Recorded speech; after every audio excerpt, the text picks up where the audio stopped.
Sedikit aja perasaan ibu ada gitu loh, Bu.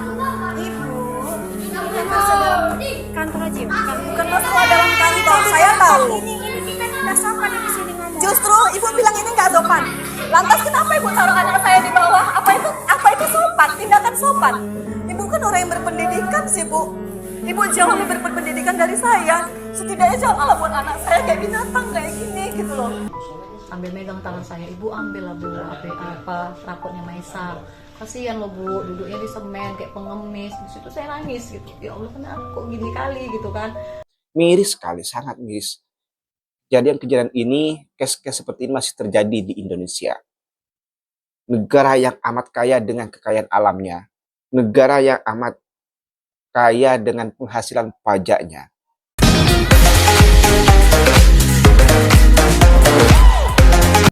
Hai, Assalamualaikum warahmatullahi wabarakatuh. Welcome back to my channel. Jumpa lagi dengan saya, Mr. Bas. Apa kabar Anda hari ini? Semoga dalam keadaan baik-baik saja, sehat walafiat, dan dimurahkan rezekinya. Amin ya rabbal alamin. Saudara, beberapa hari ini media di Indonesia sedang viral tentang seorang murid yang dihukum oleh gurunya karena tidak mampu membayar uang SPP.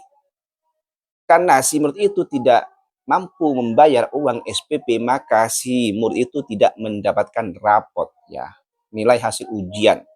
Sehingga karena dia tidak mendapatkan rapot, si guru menghukum murid ini, si anak ini duduk di lantai di depan teman-temannya. Bayangkan kalau ini terjadi sama Anda gitu ya, atau sama anak kita. Dihukum karena tidak mampu membayar uang sekolah, disuruh duduk di bawah, dilihat sama teman-temannya, betapa malunya si anak ini. Kalau kita dihukum, kalau si anak itu dihukum karena dia tidak mengerjakan tugas, karena dia nakal, karena dia bertengkar dengan teman-temannya, it's okay, itu adalah hal wajar, hukuman seperti itu. Tetapi kalau dia, si anak itu, dihukum karena tidak mampu membayar uang sekolah, orang tuanya tidak mampu membayar uang sekolah, sehingga anak ini dihukum, duduk di lantai di depan teman-temannya, bagaimana perasaan si anak itu? Malu. Itu sama saja mengafirmasi bahwa si anak ini adalah orang yang tidak punya duit, adalah anak dari orang miskin, tidak punya duit. Itu sama saja mengafirmasi seperti itu si gurunya ini di depan teman-temannya. Betapa malunya anak itu. Dan yang kemudian kabar anaknya dihukum oleh gurunya duduk di lantai saat proses belajar mengajar terdengar oleh ibunya. Dan akhirnya ibunya datang ke sekolah, ke kelasnya untuk memastikan betul atau tidak anak saya dihukum duduk di lantai di depan teman-temannya karena tidak membayar uang sekolah, karena tidak mendapatkan rapot. Oke, biar tidak berlama-lama, mari kita tonton langsung saja videonya. Gini loh, Bu. Dia disorain dari tadi di luar, saya datang. Bu, ambil rapot Maisa, duduk di bawah, dia nangis loh, Bu. Dia nangis, mau pergi sekolah dia nangis. Mama, Maisa malu duduk di bawah. Gimana sih perasaan ibu anak kayak gini tuh tanggung malu, Bu? Saya bilang, Mama belum punya duit, tak sabar ya. Tapi Maisa disuruh belajar bawah. Ya usah, Bu. Jangan kayak gini, Bu. Saya juga dulu pernah sekolah, bahkan saya sering telat. Jangan gitu, Bu. Peraturan itu tidak bisa. Peraturan itu tidak bisa Ibu membuat anak yang belum dapat harus duduk di bawah. Peraturan dari mana coba? Saya sekolah dulu, Bu. Jarang saya bisa mampu bayar, namun nggak pernah, Bu. Ya, kalau dia ngerjakan PR dan nggak ngerjakan PR, saya nggak pernah marah. Anak saya dihukum bahkan keluar kutip sampah, nggak pernah saya marah. Walaupun dia dijewer, saya bilang, kalau kamu dijewer, ibu mama nggak pernah marah. Tapi kalau cuma gara-gara nggak dapat rapot, dia harus belajar di bawah. Sedikit aja perasaan ibu ada gitu loh, Bu. Ibu, ini kan masalah kantor aja, Bukan masalah dalam kantor, saya tahu. Ini kan udah sopan di sini ngomong. Justru ibu bilang ini nggak sopan. Lantas kenapa ibu taruh anak saya di bawah? Apa itu sopan? Tindakan sopan. Ibu kan orang yang berpendidikan sih, Bu. Ibu jauh lebih berpendidikan dari saya. Setidaknya janganlah buat anak saya kayak binatang kayak gini gitu loh. Dimana kawan-kawannya harus nyorak-nyorakin dia di depan. Sakit loh, Bu, saya sebagai orang tua sakit. Kenapa ibu nggak ngambil rapor? Kenapa ibu salahkan ibu. Posisi saya kan memang belum ada uang. Saya bilang nanti. Ya, betul juga ya. Kalau dihukum karena dia tidak mengerjakan tugas atau PR, ya wajar dia dikasih hukuman sekalipun disuruh duduk di bawah di lantai. Ya wajar karena memang alasannya karena memang tidak mengerjakan tugas itu sudah hal lumrah dapat hukuman seperti itu. Tetapi kalau dia dihukum sampai disuruh duduk di lantai karena tidak membayar SPP sehingga tidak mendapatkan rapot, itu amat memalukan. Bikin malu si anak itu. Anak itu akan merasa malu karena dia tidak punya duit, tidak mampu bayar, dia harus dihukum seperti itu.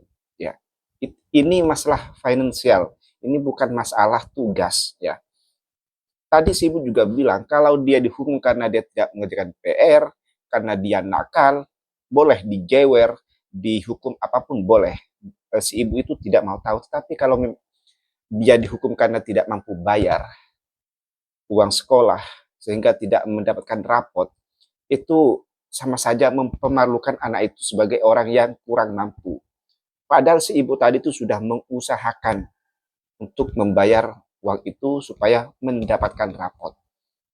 Sampai syarat tadi tuh bilang sama ibunya, mengadu, dia tuh malu untuk sekolah karena disuruh duduk di lantai, dilihat banyak teman-temannya. Psikisnya itu terganggu ibu. Ya, ibu guru ini harus tahu lah ya, mental anak seumuran itu bagaimana gitu ya. Oke, lanjut. Ini klarifikasi dari si ibu, si anak tadi itu yang dihukum ya. SPP yang belum ngambil rapot, tolong datang ke sekolah, jumpai kepala sekolah gitu. Kalau tidak ada rapotnya, tidak dibenarkan mengikuti pelajaran. Akhirnya saya VN, ya kan. Assalamualaikum Bu, izin saya belum bisa datang, mungkin besok. Itulah hari Rabunya rencana. Nah, Rabu pagi, ya kan, saya suruh dia sekolah, mesa sekolah duluan. Nanti Mama jual handphone dulu nak, biar bayar SPP ya nak. Dia bilang gini, enggak lama, Mesa malu. Lo kenapa malu? Mesa duduknya di semen. Lo dari kapan? Dari Senin. Ah masa? Ingat ya nak, kalau si Mama tanya, rupanya Mesa tuh nggak buat PR, Mama nggak akan marah karena itu hukuman biasa. Kalau itu hukuman saya tetap ibaratnya konsisten lah, nggak masalah dihukum gitu. Tapi kalau cuman katanya Mesa belum dapat rapot, Mesa didudukkan di semen, ya Mama kecewa. Dari jam berapa? Ternyata dari pagi sampai lah mau pulang. Memang sengaja nggak dikasih dia gitu kan. Akhirnya saya VN lagi gurunya, Ibu izin apa benar? Ibaratnya kok tetap tidak dibenarkan. Saking rasa penasarannya, cobalah tengok ke sekolah, kenyataannya benar tidak gitu kan. Itu saya masuk gerbang, temannya nih kejar nih semua sambil megang tangan saya, Ibu ambil lah Bu apa rapotnya Maisa, kasihan lo Bu, duduknya di semen kayak pengemis. Di situ saya nangis gitu, ya Allah kenapa kok gini kali gitu kan. Kalau mungkin dia cuma 1 jam udahlah gitu, ini memang dia dari pagi memang benar-benar diasingkan. Sampai saya datang langsung ke depan pintu kelas, saya bilang ya Allah naik kejam kali gurumu gitu. Gurunya gak lama datang gitu. Itu jadinya kami argumen lah kan, ibaratnya perang mulut lah gitu. Kok tega Ibu gitu kan, gini kan sudah saya bilang katanya. Saya sudah suruh anak Ibu pulang tapi anak Ibu tidak mau pulang, kata dia gitu. Dia nggak boleh rupanya belajar. Akhirnya kami dibawa sama Kepset ke kantor untuk diluruskan. Saya tanya sama Kepset, Bu, apa benar Bu ini peraturan sekolah? Gitu kan. Tidak Bu, tidak ada, saya tidak ada ngasih peraturan seperti itu, katanya. Ibu tahu nggak anak saya itu didudukkan di lantai? Nggak tahu sama Ibu, katanya. Bahkan saya memang nggak tahu sama sekali. Kalau nggak Ibu di situ marah-marah, katanya. Kalau nggak Ibu di situ nangis. Saya tanya lagi nih sama gurunya, dengan cara kami udah memang nggak inilah. Saya tanya lagi sama Ibu, saya bilang, kenapa Ibu dudukkan anak saya di lantai? Saya kan sudah izin gitu. Dia bilang, mana ada Ibu WA? Buka WA, saya bilang. Kalau memang saya bohong WA itu. Ya, itu klarifikasi atau penjelasan dari si ibu, dari anak yang dihukum tadi itu. Dan setelah dikonfirmasi sama ibu ini kepada kepala sekolah itu cikgu besar kalau di Malaysia, itu ternyata tidak ada hukuman seperti itu. Siswa yang belum mendapatkan rapot karena belum membayar SPP atau uang sekolah itu tidak ada hukuman disuruh duduk di lantai, tidak ada. Berarti ini yang buat hukuman sendiri itu adalah si ibu tadi itu. Dan menurut saya tega sih, tidak ada rasa empatinya. Siapa sih yang mau menjadi seorang murid yang telat membayar uang sekolah? Ya, tidak ada yang mau, karena kalau ketahuan teman-temannya itu pasti malu. Ya, teman-temannya sudah bayar semua, tapi si anak itu belum bayar, dia akan merasa malu karena dia tidak membayar sendirian. Dan seharusnya hal seperti ini urusannya itu kepada orang tuanya saja. Ya, jangan libatkan si anak ini. Biarlah dia belajar sebagaimana mestinya tanpa ada gangguan karena dari segi finansial.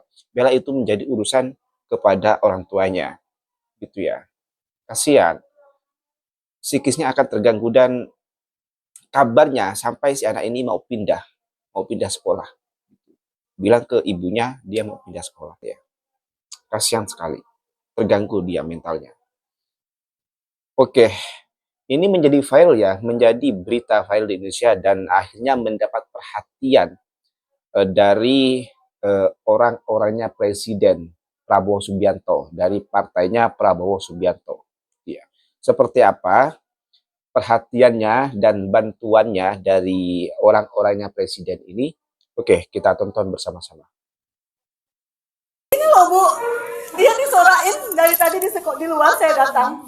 Bu, ambil rapot Mesa duduk di bawah, dia nangis loh Bu.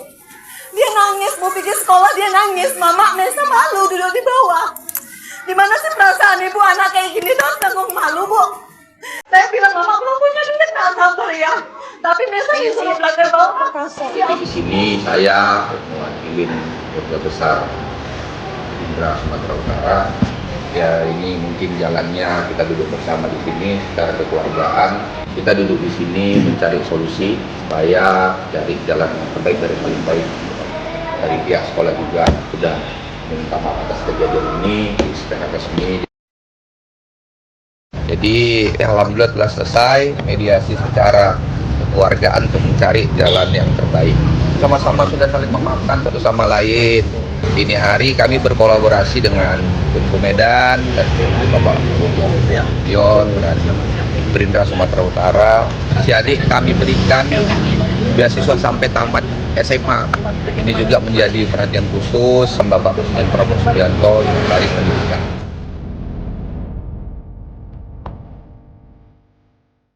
Dibantu pendidikannya sampai nanti tamat SMA. Syukurlah ya. Biasanya hal-hal seperti ini akan banyak bantuan dari orang-orang dermawan. Jadi sebetulnya hal seperti ini tidak harus terjadi gitu ya. Kalau si guru itu mau berpikir secara bijaksana, secara bijak. Seperti yang saya bilang di awal, kalau soal finansial, soal keuangan, bicaralah sama orang tua si murid itu. Jangan bebankan segalanya sama si anak itu. Ya, anak itu tidak tahu apa-apa. Ya, soal pembiayaan itu adalah urusan orang tuanya. Ya. Kalau terjadi case seperti ini, bicarakan atau datangi orang tuanya apa masalahnya sehingga tidak mampu bayar gitu ya. Jangan sampai anaknya dilibatkan seperti ini, dibebankan kepada anaknya. Sehingga anaknya dengan memberikan hukuman yang dapat mempermalukan si anak itu di depan teman-temannya. Ya. Kasihan sekali, psikisnya terganggu, mentalnya terganggu sampai-sampai si anak itu minta untuk pindah sekolah. Di mana rasa empati dari guru itu gitu ya. Kasihan. Ya, kasihan sekali. Dan sangat miris sekali sebetulnya di era yang sudah tahun 2025 ini masih ada saja, masih ramai anak-anak Indonesia yang kesusahan biaya sekolah. Sampai-sampai seperti ini. Kan ada juga beberapa bulan yang lalu pernah saya react. 3 orang murid dipaksa pulang oleh pihak sekolah, dikembalikan kepada keluarganya karena tidak mampu membayar uang SPP. Sama, uang SPP, uang sekolah. Anak itu dikembalikan ke orang tuanya, dipaksa pulang. Padahal si anak itu berprestasi. Kalau tidak salah 3 atau 2 orang anak itu ya bersaudara. Dihantar pulang sama pihak sekolah karena tidak mampu membayar uang SPP, uang sekolah. Padahal anak itu berprestasi. Miris sekali, sangat miris. Kejadian ini, case-case seperti ini masih terjadi di Indonesia. Negara yang amat kaya dengan kekayaan alamnya. negara yang amat kaya dengan penghasilan pajaknya. Indonesia ini pemasukan negara paling tinggi adalah dari pajak, bukan dari kekayaan alamnya. Padahal kekayaan alamnya melimpah. Seandainya Indonesia ini tidak ada korupsi dari segala aspek, dari segala sektor, sepertinya rakyat Indonesia, anak-anak Indonesia akan hidup sejahtera. Tapi karena banyaknya tikus-tikus negara, banyaknya koruptor, sehingga banyak sekali drama-drama yang terjadi di lapisan masyarakat. Drama murid tidak mampu membayar uang SPP, drama seorang murid yang mana orang tuanya tidak mampu membayar SPP atau uang sekolah. Drama gedung sekolah yang sudah tidak layak untuk ditempati sebagai tempat belajar. Dan drama-drama lainnya. Di pemerintahan Prabowo Subianto, presiden yang sekarang, semoga koruptor ini menjadi fokus utama untuk diberantas. Karena sejatinya penyakit yang terbesar di negara ini adalah koruptor. Penjajah terbesar di negara ini adalah koruptor. Selama koruptor merajalela, jangan harap Anda punya pemikiran, jangan harap Anda berpikir Indonesia akan maju. Tidak akan pernah terjadi. Tidak akan pernah yang namanya rakyatnya sejahtera selama koruptor ini merajalela dan dibiarkan begitu saja. Bayangkan saja, orang korupsi sebanyak 271 triliun hanya dihukum 6 tahun. What? Ini bercanda. Hukum di Indonesia ini adalah hukum main-main begitu. Sementara maling ayam aja dihukum 5 tahun, 6 tahun. Ini maling duit negara sebanyak 271 triliun hanya dihukum 6 tahun. Bagaimana bisa tikus-tikus negara mau hilang di bumi Indonesia ini? Tidak akan pernah. Oke, kok jadi kemana-mana ya? Oke, itu saja konten pada kali ini. Kurang lebihnya saya mohon maaf. Sampai jumpa di konten. Wassalamualaikum warahmatullahi wabarakatuh.